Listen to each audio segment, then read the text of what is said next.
дошли, скъпи гости, скъпи приятели! Правя тази изложба, защото все по-често много хора посягат към наркотиците.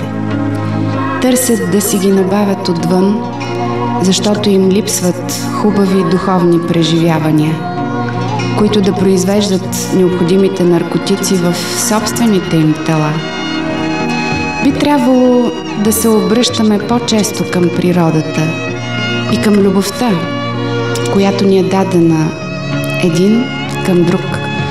Да се грижим за душите си и да не забравяме изкуството.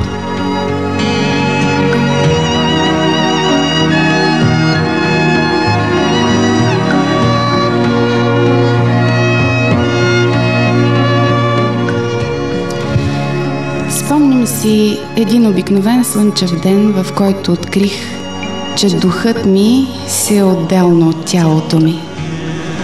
Леко вдигнах ръка, като че ли да определя нивото или височината, на която се издигаше душата ми.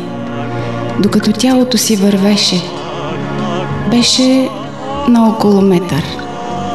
Там материята се сгъстяваше като облак или мъгла и си живееше в собствен свят.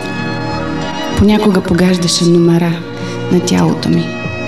Костваше ми усилия да ги померявам и движа заедно в една посока. То едното избързваше напред, то другото изоставаше. Хармония, истинска, имаше рядко и в различна степен на несъвършенството. После тези две мои несъвършени неща се отвориха към света и други такива двойки несъвършенства се присъединиха към лутането. Когато си бяха само двете у мен, си беше по-лесно. Но когато станаха 4 и повече, беше вече невъзможно да се постигне нито хармония, нито покой. Понякога спореха телата, понякога духовете влизаха в схватка.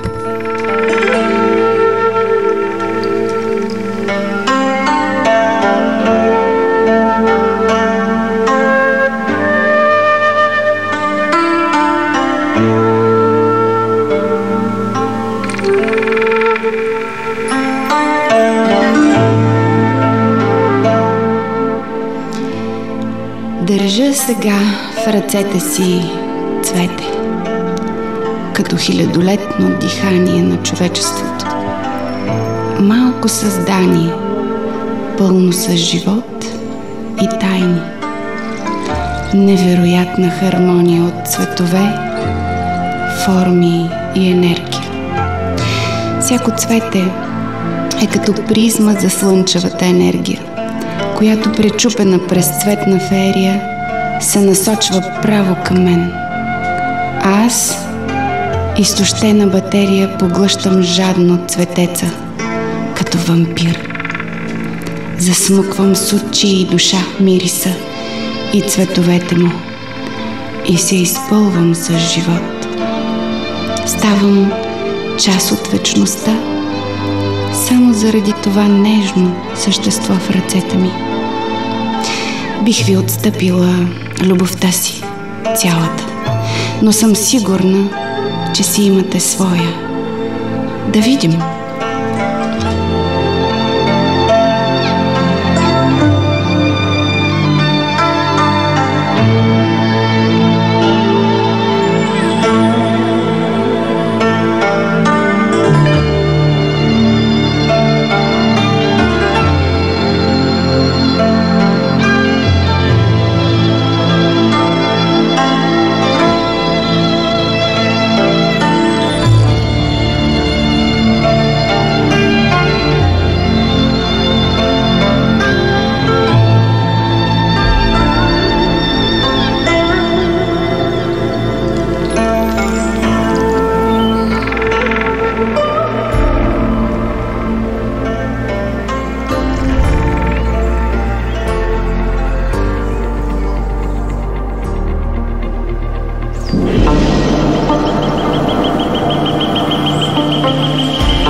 Тръгвам бавно надолу, към дълбините на своята същност.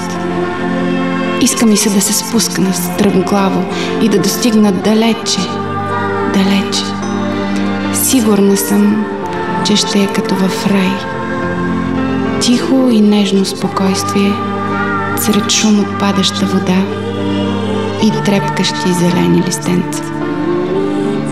Ако се задъхам, ще спра да поседна на затоплен от слънцето камък. Ще се облегна на хладната му сянка.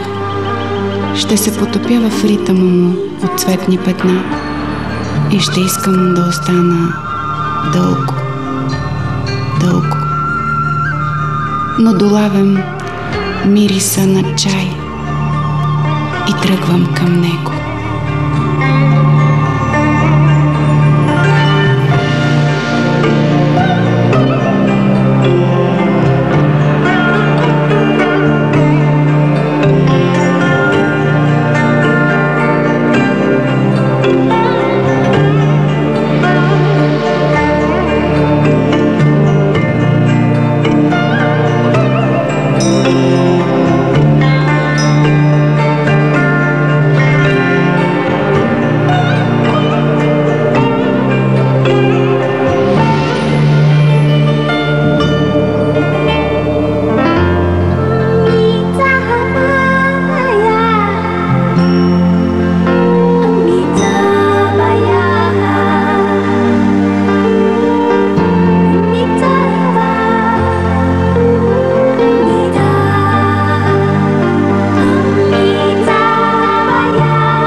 Нима се раждаме научени да ходим. Не винаги пътя е равен, но ни привлича. И който е тръгнал натам, не се връща назад. Все по-натам към дълбокото, към истинското и непонятното. Ако разберем себе си, ако осъзнаем пътя, ще загубим смисъл от самото движение. Движението и пътя са едно и също нещо. Да тръгваме.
повтарящи се в кръговрат, но еднакви и различни същевременно. Всяка брезда е следа, оставена от някой за света. Мога да ги следвам и аз, оставяйки своя диря. Голяма, сочна, истинска. Ще припкат в нея мравките с семенца на гърбовете и ще стигнат до следващия кръг и после до следващия и следващия. Ще се борят с браздичките вълнички като в бурното море на живота, за да достигнат отвъд до мечтаното зелено и да посеят новото.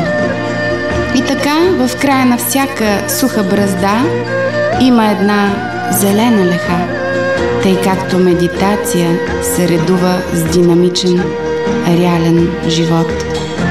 И трябва да продължаваме, без да спираме, все напред.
Водата, която играе с камъните.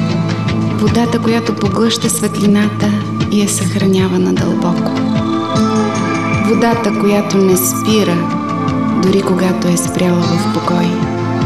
И тайно се движи вертикално нагоре към облаците, за да падне отново отгоре, от високото. В падането си ще начупи цялата цветна дъга и музиката взети заедно и ще композира роман.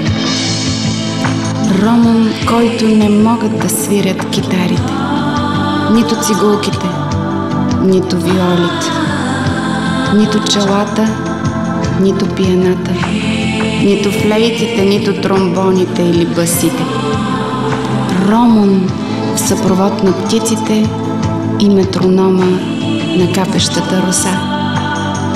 Водата ни изненадва, връхлита, облива, отласква, отзвучава и оттегля, оставяйки ни мокри до кости. А когато се изпари до капка, я желаем отново. Може и във формата на чай.